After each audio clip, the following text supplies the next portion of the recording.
Hello बच्चों, स्वागत है आपका आपके अपने YouTube channel math with Savita Deswal और मैं हूं सविता देसवाल। बेटा आज हम करेंगे कक्षा 9th का अध्याय 1 संख्या पद्धति के बारे में। संख्या पद्धति क्या है बेटे? सबसे पहले जब हम छोटी क्लासेस में होते हैं तो हम काउंटिंग सीखते हैं, गिनती सीखते हैं और हम एक से शुरू करते हैं। 1 2 3 4 5 हम आप सभी ने सीखी होंगी 1 2 3 4 5 6। तो जो एक से शुरू करके जितनी भी गिनतियां हैं वो सारी की सारी क्या है? 1 2 3 4 कहीं तक आप चले जाओ, वो सारी की सारी गिनतियां क्या कहलाती हैं? प्राकृत संख्या कहलाती है। अगर हम इन प्राकृत संख्याओं में जीरो को भी मिला दें, पहले इनमें जीरो नहीं थी, हमने एक से गिनना शुरू किया था। अगर एक से गिनना शुरू करेंगे तो सभी की सभी जितनी भी सारी गिनतियां थी वो क्या थी? प्राकृत संख्याएं थी।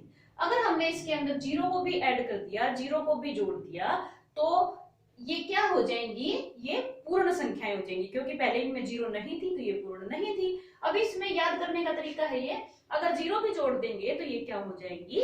पूर्ण संख्याएं हो जाएंगी। फिर आता है बेटा पूर्णांक। अब जितनी भी जीरो से लेके जमा वाली गिनतियां थी वो क्या थी? पूर्ण संख्याएं थी। अगर हम इसमें घटा वाली संख्याओं को भी, घटा वाली गिनतियों को भी ऐड कर दें, यानी कि घटा 1 घटा 2 घटा 3, इनको भी अगर हम ऐड कर दें, घटा वाली जितनी भी गिनतियां हैं वो सारी मिला के, जमा वाली गिनतियां मिला के और जीरो मिला के, ये सारी क्या हो जाती हैं? ये हो जाते हैं इंटीजर्स यानी पूर्णांक। इनको हम क्या बोलते हैं? पूर्णांक। पूरे पूरे जो अंक है, चाहे वो जमा के हैं चाहे वो घटा के हैं। अब जो जमा और घटा शब्द है, इनके लिए हम एक शब्द और यूज करते हैं। जमा वाली संख्याओं के लिए धनात्मक और घटा वाली संख्याओं के लिए ऋणात्मक। ये हम पहले छोटी कक्षाओं में पढ़ चुके हैं बेटा।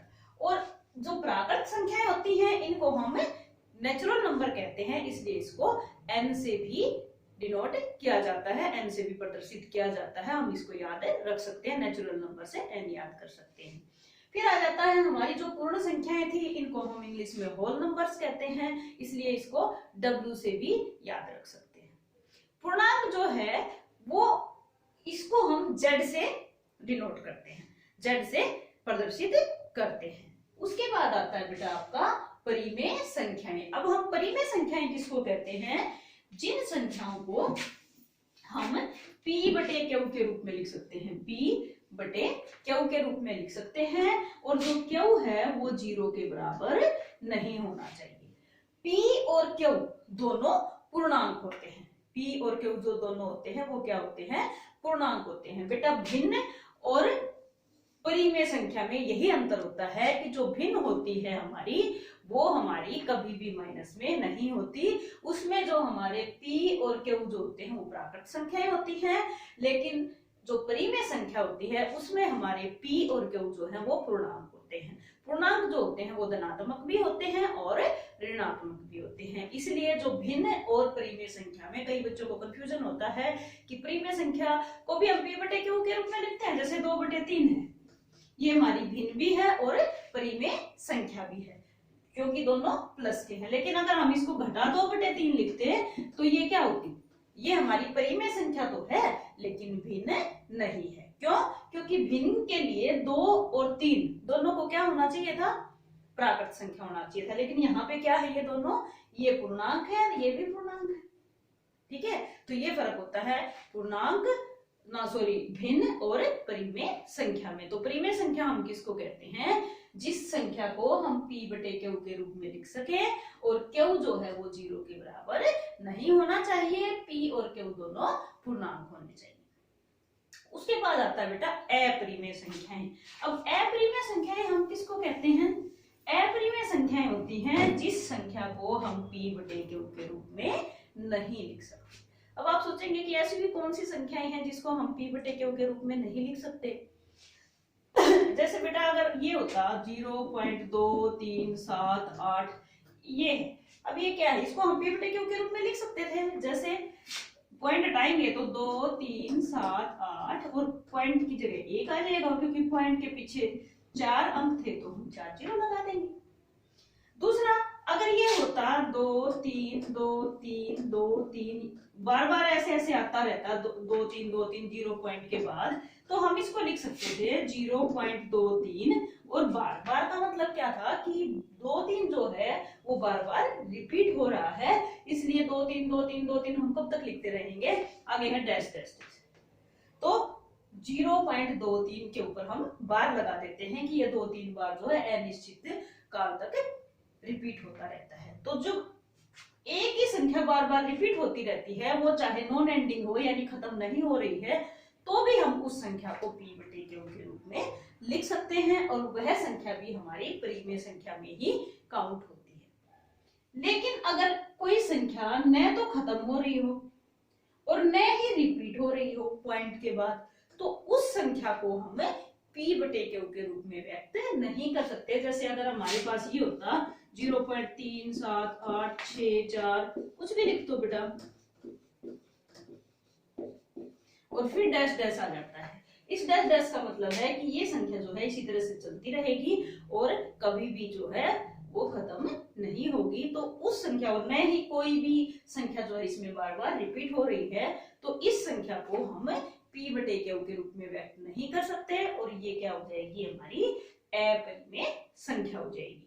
और जितने भी हमारी अभाज्य संख्याएं हैं, अगर हम उसका वर्गमूल निकालते हैं तो उनका वर्गमूल क्या होता है, हमेशा अपरिमेय संख्या हो जाएगा। कभी भी जो है उनका जो वर्गमूल होता है वो पूर्ण वर्गमूल नहीं आता है। इसलिए वो सारी संख्याएं जैसे वर्गमूल 2 है, वर्गमूल 3 है, वर्गमूल 5 है, वर्गमूल 7 है, वर्गमूल 11 है, जितनी भी अभाज्य संख्याएं हैं उन सब के जो वर्गमूल होते हैं वो क्या होती हैं, अपरिमेय संख्याएं होती हैं।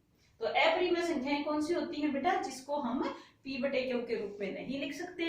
अगर वो पॉइंट के रूप में है तो ना तो वो एंड हो रहा है उनका, ना तो वो खत्म हो रही है और न ही वो रिपीट हो रही है। ये पहचान के लिए हमारे लिए आसानी रहेगी। ठीक है, तो ये थी बेटा हमारी अपरिमेय संख्या। उसके बाद आ जाता है कि जिसमें परिमेय और अपरिमेय सारी संख्याएं हो, यानी परिमेय और अपरिमेय सभी संख्याओं के संग्रह को हम क्या कहते हैं, वास्तविक संख्या। तो जो हमारी संख्या रेखा होती है, लास्ट में आ जाता संख्या रेखा। संख्या रेखा पे हम क्या करते हैं, बीच में शून्य लेते हैं, इसके दाईं तरफ जो है सभी जमा वाली संख्याओं को प्रदर्शित करते हैं और इसके बाईं तरफ जो है, इस एरो का मतलब है हम दोनों तरफ इस संख्या रेखा को अनिश्चित रूप से बढ़ा सकते हैं। तो 0 के दाईं तरफ सभी धनात्मक संख्याएं और 0 के बाईं तरफ सभी ऋणात्मक संख्याएं होती हैं। तो इस संख्या रेखा पर हम सभी वास्तविक संख्याओं को प्रदर्शित कर सकते हैं, चाहे वो प्राकृत संख्या है, चाहे वो पूर्ण संख्या है, चाहे वो पूर्णांक है, चाहे वो परिमेय है, चाहे वो अपरिमेय है। उन सभी संख्याओं को हम इस संख्या रेखा पर प्रदर्शित कर सकते हैं और उन सभी संख्याओं के संग्रह को हम क्या कहते हैं, वास्तविक संख्या कहते हैं। और क्योंकि इस संख्या रेखा पर हम सभी वास्तविक संख्याओं को प्रदर्शित कर सकते हैं, इसलिए इस संख्या रेखा को हम वास्तविक संख्या रेखा भी कहते हैं। संख्या रेखा हम किसको कहते हैं, जिसके ऊपर हम सभी वास्तविक संख्याओं को प्रदर्शित कर सकते हैं। वास्तविक संख्याओं में क्या क्या आ जाता है हमारा जितनी भी हमारी प्राकृत संख्याएं हैं, हमारी पूर्ण संख्याएं हैं, हमारे पूर्णांक हैं, परिमेय संख्याएं हैं, अपरिमेय संख्याएं हैं, वो सब की सब किस में आ जाती हैं, वो सब की सब हमारी वास्तविक संख्याओं में आ जाती हैं। कई बार बच्चों को कंफ्यूज करने के लिए पूछ लेते हैं, क्या सम संख्याओं को हम वास्तविक संख्याएं कह सकते हैं, क्या विषम संख्याओं को हम वास्तविक संख्याएं कह सकते हैं, क्या पूर्णांक को हम वास्तविक संख्याएं कह सकते हैं। बेटा जो हमारी सम और विषम संख्याएं हैं वो सारी की सारी सम, विषम, भाज्य, अभाज्य, पूर्णांक, प्राकृत संख्याएं, ये सारी की सारी किसके अंदर में आती हैं, वास्तविक संख्याओं के अंडर में आती है। इन सभी संख्याओं के संग्रह को मिला के ही हम क्या कहते हैं, वास्तविक संख्याएं कहते हैं। तो अब हम करते हैं बेटा क्लास 9th की एक्सरसाइज 1.1 जो कि क्या है, संख्या पद्धति। तो प्रश्नावली 1.1 देखते हैं।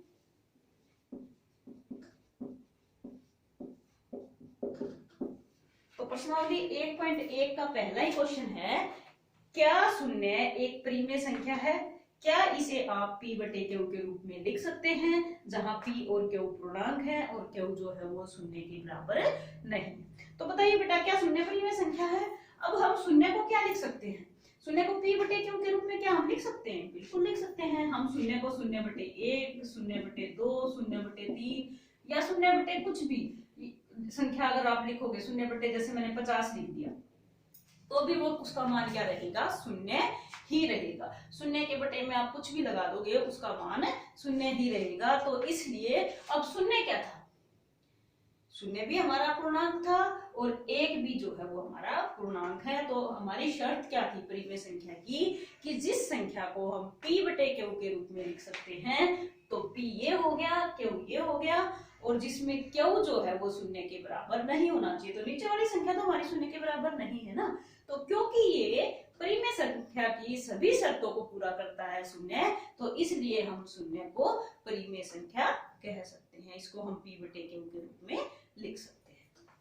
दूसरा क्वेश्चन है बेटा, 3 और 4 के बीच में 6 परिमेय संख्याएं ज्ञात कीजिए। अब 3 और 4 के बीच में अब क्या था हमारा, देखो ये हमारी संख्या रेखा है, बीच में शून्य था, 1 2 3 4 5। अब 3 और 4 के बीच में कितनी परिमेय संख्या होगी बेटा, इसके बीच में अपरिमित रूप से अनेक संख्याएं होंगी, यानी इन्फिनिटी संख्या जिनको हम काउंट भी नहीं कर सकते। हर छोटे से छोटे पॉइंट जो है वो एक परिमेय संख्या को प्रदर्शित करेगा, और 3 और 4 के बीच में तो अनगिनत परिमेय संख्याएं होती हैं, लेकिन हमें सिर्फ कितनी परिमेय संख्याओं को ज्ञात करना है, 6 परिमेय संख्याओं को ज्ञात करना है। तो क्या करेंगे, सबसे आसान तरीका है, हम क्या लिख सकते हैं, 3.1 3.2 3.3 3.4 3.5 और 3.6 किस किस के बीच में है, ये 3 और 4 के बीच में होगा इनका मान।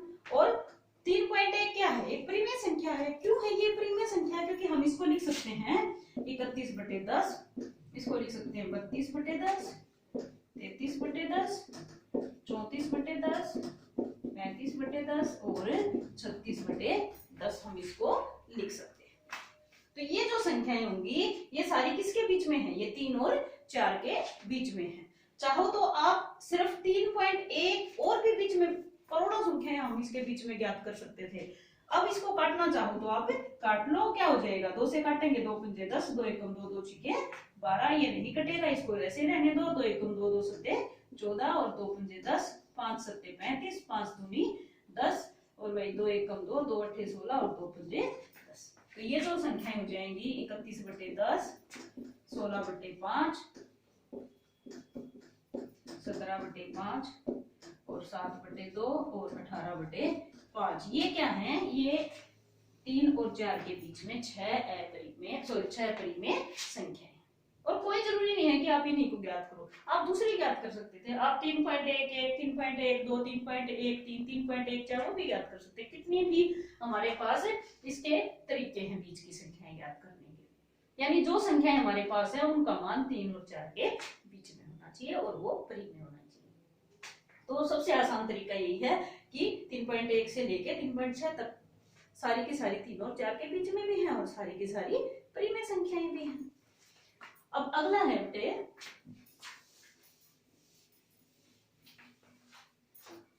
प्रश्न नंबर 3/5 और 4/5 के बीच में 5 परिमेय संख्याएं ज्ञात करनी है। तो क्या करेंगे हम, सबसे पहले इनके हर बराबर करते हैं। हर इन्होंने पहले से ही बराबर दे रखे हैं, तो क्या कितनी संख्याएं ज्ञात करनी है, 5 संख्याएं ज्ञात करनी है। तो अगर हम इसको 5 से गुणा कर लेते हैं ऊपर नीचे, तो कितना हो जाएगा, 3/5 और 4/5, 5 से गुणा कर लेते हैं, 3 पंजे 15 और 25 और 4 पंजे 20 और 25। अब क्योंकि हमें 5 संख्याएं ज्ञात करनी, मैंने क्यों 5 से किया मैं वो भी बताऊंगी बेटा। अगर हमें 5 संख्याएं ज्ञात करनी थी, तो 15 और 20 के बीच में तो कौन कौन सी संख्या हुई, 16 17 18 और 19, 4 ही हुई ना। तो इसलिए कोशिश करो कि इसको थोड़ी सी बड़ी संख्या से गुना करो, ऊपर और नीचे। अगर दोनों संख्याओं को हम ऊपर और नीचे उतनी ही संख्या से गुना और भाग कर देते हैं तो उसके मान पे कोई असर नहीं होता। तो कम से कम हम इसको 10 से गुना करते हैं, और अगर और भी ज्यादा संख्याएं निकालनी है तो 20 से 30 से 50 से आप कितने से भी उसको गुना कर सकते हैं। तो हम क्या करेंगे बेटा, इसको कम से कम 10 से गुना करेंगे। तो क्या हो जाएगा, 3/5 को भी ऊपर नीचे 10 से गुना करो और 4/5 को भी ऊपर नीचे 10 से गुना करो। 3 को 10 से गुना करेंगे 30 और 5 को 10 से गुना करेंगे 50, ये हो जाएगा 40 और बटे में 50। अब क्योंकि हमें केवल 5 ही परिमेय संख्याएं याद करनी थी तो 30 और 40 के बीच में 5 संख्याएं लिख दो। 31/50, 32/50, 33/50, 34/50 और 35/50। ये जो है 5 परिमेय संख्याएं, ये किस किस के बीच में होंगी, 3/5 और 4/5 के बीच जो है ये संख्याएं होंगी। अब जो कटती है उनको काट दो, वरना यूं भी छोड़ोगे तो है तो परिमेय संख्याएं ये, ठीक है। तो अब नेक्स्ट क्वेश्चन है बेटा प्रश्न नंबर 4।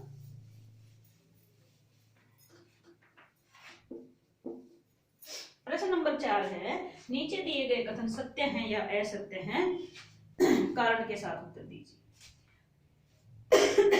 पहला ही है, प्रत्येक प्राकृत संख्या एक पूर्ण संख्या होती है। अब प्राकृत संख्याएं कौन सी थी बेटा, 1 2 3 4 5 ये थी। पूर्ण संख्याएं कौन सी थी, 0 1 2 3 4 5। तो ये कहता है कि प्रत्येक प्राकृत संख्याएं पूर्ण संख्या होती है। तो देखो प्राकृत संख्या में क्या है, 1 है, क्या पूर्ण संख्या में है, 1 है ना। 2 3 जितनी भी प्राकृत संख्याएं हैं वो सारी की सारी क्या है, पूर्ण संख्याएं है ना। लेकिन क्या सभी पूर्ण संख्याएं, तो पहला भाग क्या पूछा था इन्होंने, प्रत्येक प्राकृत संख्या एक पूर्ण संख्या होती है। तो बिल्कुल होती है, जितनी भी हमारी प्राकृत संख्याएं हैं वो सारी की सारी पूर्ण संख्याओं में है। तो इसलिए हम सभी प्राकृत संख्याओं को पूर्ण संख्या कह सकते हैं। दूसरा भाग है, प्रत्येक पूर्णांक एक पूर्ण संख्या होता है। प्रत्येक पूर्णांक, पूर्णांक क्या थे, माइनस वाले भी थे, जैसे मान लिया -4 से शुरू किया, -5 से, या माइनस की जितनी भी संख्याएं हैं इनको लो आप। जमा वाली तो 0 1 2 3 4 5 ये तो जमा वाले पूर्णांक हो गए, ये माइनस वाले कुछ हो गए। तो ये क्या पूछ रहा है सेकंड भाग में, प्रत्येक पूर्णांक एक पूर्ण संख्या होता है। तो जो माइनस वाले हैं, जो ऋणात्मक पूर्णांक है, क्या वो पूर्ण संख्याएं हैं, क्योंकि पूर्ण संख्याएं तो हमारी 0 से शुरू थी, माइनस वाले तो थे ही नहीं उसमें, ऋणात्मक संख्याएं तो थी ही नहीं पूर्ण संख्याओं में। तो इसलिए प्रत्येक पूर्णांक जो है वो पूर्ण संख्या नहीं होता है बेटा, क्योंकि जितने ये माइनस वाले पूर्णांक हैं, ऋणात्मक पूर्णांक है, वो पूर्ण संख्याओं में होते ही नहीं है। तो इसलिए प्रत्येक पूर्णांक जो है वो पूर्ण संख्या नहीं होती है। अब है थर्ड पार्ट, प्रत्येक परिमेय संख्या एक पूर्ण संख्या होती है। अब परिमेय संख्या क्या थी, परिमेय जिसको हम p/q के रूप में लिख दिया, मान लिया मैंने 7/9 लिख दिया, तो क्या ये पूर्ण संख्या है, पूर्ण संख्या हमारी ये थी। तो क्या इसका मान ही में से कुछ आएगा, पूरी संख्या नहीं आएगी ना। तो इसलिए प्रत्येक परिमेय संख्या जो है वो पूर्ण संख्या नहीं होती है। तो ये थी बेटा प्रश्नावली 1.1 कक्षा 9। तो अब आपको बताना है कि आपको ये अच्छे से समझ में आई या नहीं आई, आपको कमेंट सेक्शन में जरूर बताना है। जिस बच्चे ने अभी तक चैनल को सब्सक्राइब नहीं किया है उसको अभी से चैनल को सब्सक्राइब करें, बेल आइकन को जरूर दबाएं, ताकि कोई भी वीडियो जब मैं बनाऊं तो आपके पास नोटिफिकेशन जरूर पहुंच जाए। और बेटा अपने जितने भी मित्र हैं, जितने भी साथी हैं आपके, उनके पास वीडियो को शेयर जरूर करें। बाय।